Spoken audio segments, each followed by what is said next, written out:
A few thoughts about our passions. If you feel like these passions are really raging inside of you, first of all, passions are not bad. This is God's calling for us to be fruitful and multiply, especially when it comes to our sexual passion, our sexual drive, our sexual desires are a call to get married, to be fruitful and multiply. God has given us that avenue, that outlet that these should be driving us to.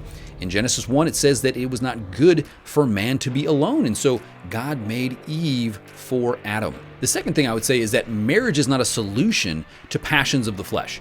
Now, before you call me a heretic, because Paul did clearly say in 1 Corinthians that it is better to be married than to burn with passion, I think marriage is a very good thing. I think marriage is a very helpful thing. To have a thriving sexual, intimate marriage can be very helpful. Also, hopefully that would be the positive reason to not follow into the passions of the flesh, not fall into sexual sin, because you have something that is so much better.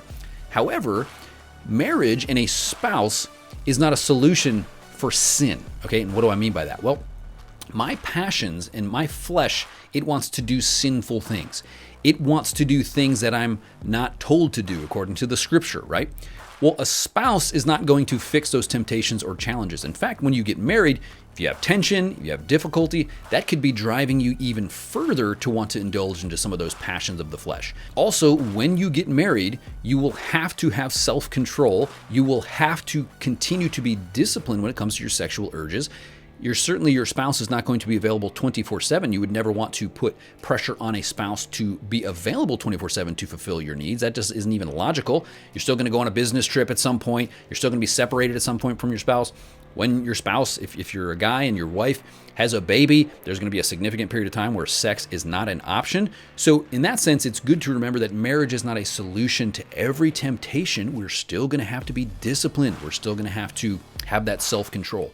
And then lastly, God has given you everything you need to walk in integrity. We're going to talk about that a little bit here in a bit. So the question here for this concept of passions is, am I ruled by my passions? Would you say right now that it is your passions, it is your flesh that is calling the shots?